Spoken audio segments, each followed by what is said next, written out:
Hello guys, this is Dr. Lior Bar-El, and man do I got some news for you today. Actually two big news, one real quick, the other one something that a lot of people were worried about and actually verified this due to, and again, another investigation of mine, which I've been accurate so far on all of my investigations, so I hope this one is 100% correct. I don't put them out unless they are, and I believe this, I have finally reached that that conclusion. Okay, so first off, let's just talk about, several things. You guys asked me to do an Instagram, and I did. It just to let everybody know, it's Vortex_Cinema. So I'm going to be doing on that a lot of releasing, let's say, the new prizes that I'm going to be doing for y'all. If you have any requests or something like that you want me to make, I could try to make it and see if that'll work. So we already sent out one of these babies right here. So to one of our dear brothers who won in the channel. His name is Vito. So congratulations to you. I hope you enjoyed it. Maybe you could comment once you get it on, I guess, in a later episode, because it'll take time till it gets there.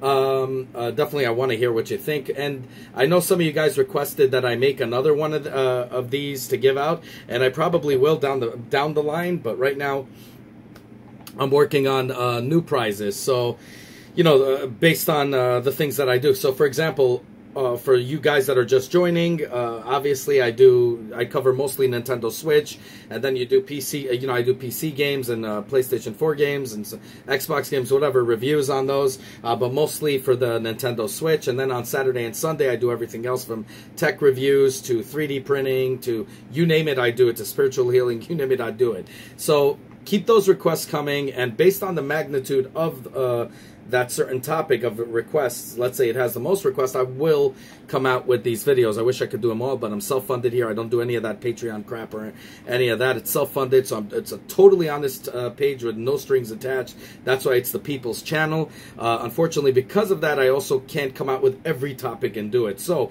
keep those requests coming. It's not that I'm erasing them. They'll be there on the board, and whenever it gets to the point of many requests, I will come out with these mini-series, okay? So the first trilogy was How to Build a Gaming Computer, which I have released. You can look at the channel. Anywhere from $1,500 to $3,000. I show you how to build it on the real cheap. The second one was How to Build a Starkiller helmet with what do you call it, or any cosplay helmet for the matter, anywhere from $700, $800, $900 to $1,200, $1,300, and I show you guys how to build it for a little bit over 20 bucks, no joke. You guys can see it with the use of a 3D printer, I gave away that Mario. The next one is going to be, which is going to come out next month, is How to Build a Gaming / Post-Production / Productivity Desk on the cheap, anywhere from about $900 to $1,500. I show you guys how to build it for a little over $300 or a little bit over $400, and believe me, you guys will be wowed by this. So definitely, stay tuned for that, and I'll be giving away two prizes. One, a Scorpion mask, the other one, a Noob Saibot mask. The first winner will get to choose between the two, and the other one will get the leftover one, and believe me, they're both freaking amazing. And then after that, I will release my next trilogy. That's going to come out 3 mini-series, seasons, whatever we're going to call it. Okay, so let's get right into the news right now. Okay, so Final Fantasy 10 and 10-2, whatever, and Final Fantasy 12. So we know that it's coming out in April. Mid-April is going to be Final Fantasy 10, Final Fantasy X2, and then late April is going to be Final Fantasy 12. Now, based on what we're seeing right now, it carries a $50 price tag, okay? And the thing is with Final Fantasy X and X2, what we know is the first one, X, is going to come out in a cartridge, and the second one is going to be downloadable content. Now, I got to tell you, I kind of find that crappy. Now, 12 is going to have a cartridge in itself. Now, as a collector, I find that really shitty. I got to tell you that. Now, I'm not going to personally buy this game because I had it for the Vita, I had it for the consoles, and I have it for the original PlayStation 2. And I don't feel a need to buy this game. I haven't even had requests to buy it, so I'm very happy about that. But for $50, first off, that's kind of lame. I would think for $30 it'd be a fair price. It's an old game. Nothing new is happening to it. It's just a remastered version like every other console had, and handheld for portability. My PlayStation Vita has it. So why on earth would it be for $50? $30 would be more of a a good sell. I don't know if I necessarily, you know, if you haven't played it, it's a great game. I liked X2, whatever. Definitely wasn't my favorite, but X is definitely, you know, Final Fantasy X was incredible. I thought it was a good game. And if I'd never played it before, yes, I would definitely play it. So yeah, so I don't know if I necessarily find this game worth it to buy right now, but I do think that if you haven't played it or whatever, you would want to get the game. But again, maybe it is worth it, $50 to you. I just find it kind of cheesy, especially if you're a collector and you never had this game before and you want to collect it. If you want, you know, to have a cartridge on one part and then a downloadable content for the other is kind of crappy. And I freaking hated it when it came out like that for the Vita. And now I'm seeing it being done again for the Nintendo Switch. I find it kind of lame. Now, I know they also spoke about compressing it into 64 gigs, which is going to be interesting, to say the least. So I'm starting to see a freaking trend here, and I'm going to talk to you, and it's going to segue into the bigger news that I've actually learned right now due to my investigation. So this actually really segues beautifully into it, because right now what we're seeing is, if you realize that in the beginning, when the Nintendo Switch came out, the biggest concern was cartridges. I still think it's a stupid move. I think they should have went with those, you know, with the, you know, VMDs. What were they called? Like for the PlayStation Portable. You know, they used to have these VMD ones because cartridges are more expensive. So when it came out, it was extremely expensive cartridges. And not a lot of these third-party developers were confident enough to invest money into these big cartridges like 64 gigs. In fact, they didn't even want to invest in 32 gig cards. That they started to invest more into the 16 gig world. So that's where you saw most of that crappy thing where you're downloading, where you're getting a cartridge and then you're downloading a crap ton more. Now, you guys saw that in WWE 2K18. If you remember, you got the cartridge and you're like, okay, I got it on a cartridge, and then you had to download a crap ton more, you know, onto your Switch. Now, this became, of course, a big problem because not everybody that bought the Switch, you know, people, they were mostly kids, and some of them, and some of us, obviously, adults and whatever, and a lot of adults actually bought it, but they couldn't afford more than $300 to put on a system, and then suddenly go and get yourself a big ass memory kit, you know, memory kit for this, you know, storage kit for this thing. So they were hoping that the internal storage would be enough, and that we'd be able to get, you know, later on a bigger card or so on and so forth. And those cards are pretty expensive as well. I remember the 256 went for a lot of money. And now you got the 400 gig card that I reviewed for you guys on a video for you guys to check out. That is starting to go down in price a lot, and it's becoming more worth it. But all we had was really the internal, you know, storage. And the internal storage, you know, because everything else was expensive. And the internal storage only held so many things. And already, if you bought it with the Mario Odyssey or other games that were digitally already put, you really had it really bad because we didn't have enough space to put any other games on there. So if you guys remember, it was just not, nobody the customer didn't want to invest too much in. And I remember people were you know, saying how outrageous the memory, you know, card prices were. So the consumer themselves had an issue with that, with buying, you know, higher capacity, you know, memory cards, you know, storage cards. And then the third-party developers didn't trust Nintendo, especially after the Wii U fiasco. They didn't really trust Nintendo yet to make that giant investment. So they looked to make the smallest investment, get the return on investment, ROI, as much as they possibly can. So they went with the 16 gig cards. And they tried to squeeze in games that couldn't be squeezed, because once you do it, it looks like crap. And especially when you're doing, you know, you're saying to people to download things, and people couldn't, you know, they looked at it and said, well, we can't afford this memory card. So they said, well, you know what, in that case, we can't buy this certain game because of that. We couldn't do the splitsies.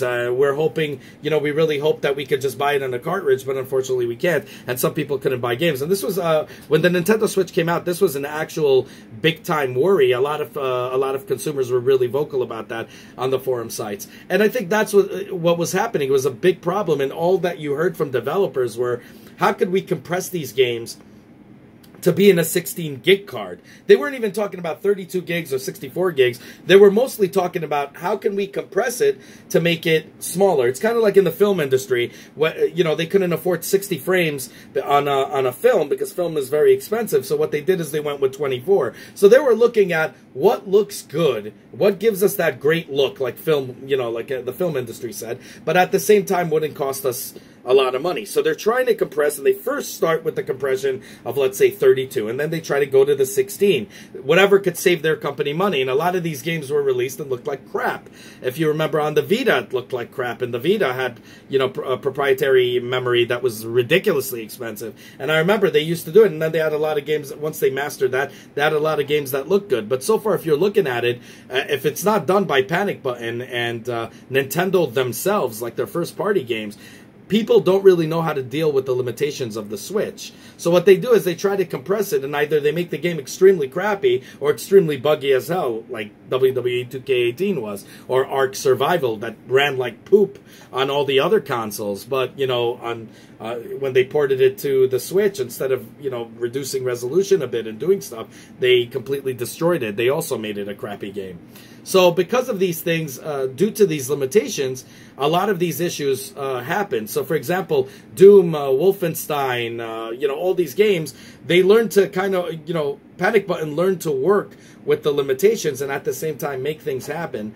But a lot of games, game developers are actually holding off on games, believe it or not. And that was what I found out due to my investigation, that a lot of them were holding off on these games to come out, even ports or whatever, because they're waiting for cartridges to go down in price. Now, sure, the cartridges now, the 64 gig cards, are starting to go down in price. So maybe because of that, they'll start to invest, and now you'll see all of a sudden these games that were possibly put on hold, and a lot of games were put on hold, is going to finally come out there, out and about. I'm guessing here Mortal Kombat 11 will be one of the games that wasn't held off, obviously, because it's new, it's coming out with everything, but might be taking advantage of this new cartridge system. I don't know yet. You know, new cartridges in terms of bigger cartridges, like 64 gigs or possibly even 32 gigs and so on and so forth. Now, not to say there's not games with 32 gigs already, but not many third-party developers wanted to invest in that. Sorry, that's my dog barking, you know, doing the coughing here.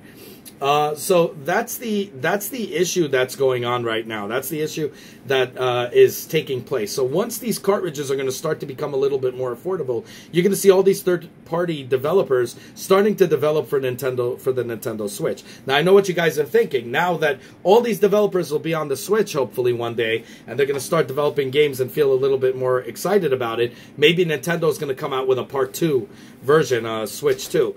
So far, you know, I'm going to mispronounce his name, Fakakawa, whatever his name is, said, you know, that there's no, you know, talks about even price cuts, and there's no talks about new Switch to come. And you know that Nintendo likes to always do like they do for Metroid Prime or, what was it, Bayonetta 3. They always like to give you little hints that they're coming out with it, and it'll take years till it develops. So you know they'll tell you the truth that, hey, yeah, we have something in development. But no, they're not saying that. They're saying it's not even in the talks. So I don't think that's even going to come out anywhere from 2021 to 2022. So don't worry about that. But I think that we are at a time right now, December, the Nintendo Switch sold better than any other system. So we are at a time right now that Nintendo is starting to develop its momentum, right? I still think they should think about those price cuts the way Japan did it, where you take the dock away and put a Switch in everybody's hands, and believe me, it'll force them to it'll force people to eventually buy the dock, but at the same time, they'll have it as a portable,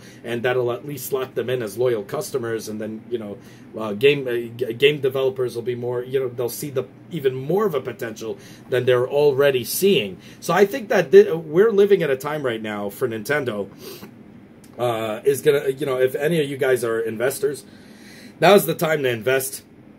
I do think now is the time that Nintendo is going to develop a lot of momentum, and I think it's going to be freaking incredible. I really think it's going to be really cool, and I can't wait to see what comes of it. But so far, once the cartridges go a little bit cheaper, you know, all these investors are going to come on and going to start to, you know, do bigger games. And like I said, even downloadable games. So, for example, you'll have a 64 gig card, and you'll download another 64 gig or some stupid thing like that. But the point is, it's going to be possible to have bigger games on the Switch, and they won't need to shrink it down like they're doing with Final Fantasy here to shrink it down to 64 gigs.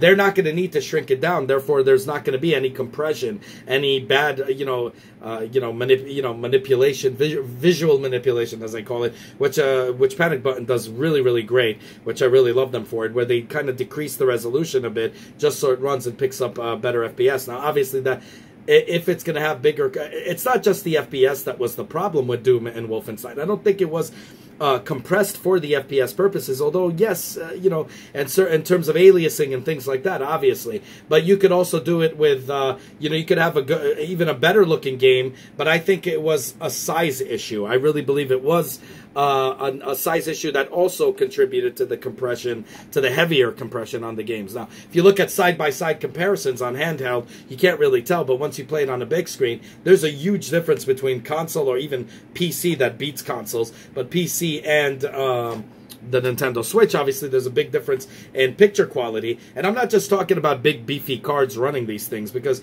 you could run it on a crappy card, you could run Doom on a computer, not on top resolution obviously, and it'll still look better than it does on a Switch on a big screen, because it can handle more space, I believe. So at the same time, I do think it was a cartridge size issue, but again, they made a great job that you could barely even tell. And on handheld, you really can't tell that much. So I got an eye for detail because I do a lot of color grading and visual effects. So it's just, it comes to me, I see it right away. But a lot of people can't really tell the difference. So that's really the reality of it. Now that I think that they're going to have bigger cartridges out there, people will have more freedom, and also they'll want to invest in these bigger cards, because now they're seeing Nintendo is the big thing that it was, and the 64 gig cards are now going to be cheaper. I think people are going to invest more, third-party developers will invest more and try to bring these games that they already have on hold, which I believe there's tons of games on hold that are going to be now going to be making its way to the Nintendo Switch. So that's all there is for the show today. If you guys have anything, request anything, let me know down below. Let me know what you guys think. What games do you think should come out for the Switch now that there's a 64 gig possibility? Cartridges are coming down in price. Let me know what you guys think of the news of Final Fantasy, if you're going to buy it or not, the Final Fantasy X and X2. If you're cool as a collector for them to come out with the X2 as a digital copy, if you're cool with the $50 price point on it. I want to know down below. As always, self-funded here. Help out this channel, our channel, by liking this video, subscribing, and hitting that bell button. Have a good one, y'all. Take care. Bye. As always, guys, if you like what you see, self-funded here, be sure to check out all my other stuff, from mini-series to unboxings to technology, and Nintendo reviews and 3D printer reviews and all that good stuff. If you like what you see, the only way you can help the channel is by liking this video, subscribing, and hitting that bell button. As many more cool videos to come. Definitely want you guys in it, and I want you guys to be vocal. Definitely comment down below. I want to hear what you guys have to say. Have a good one, y'all. Take care. Bye.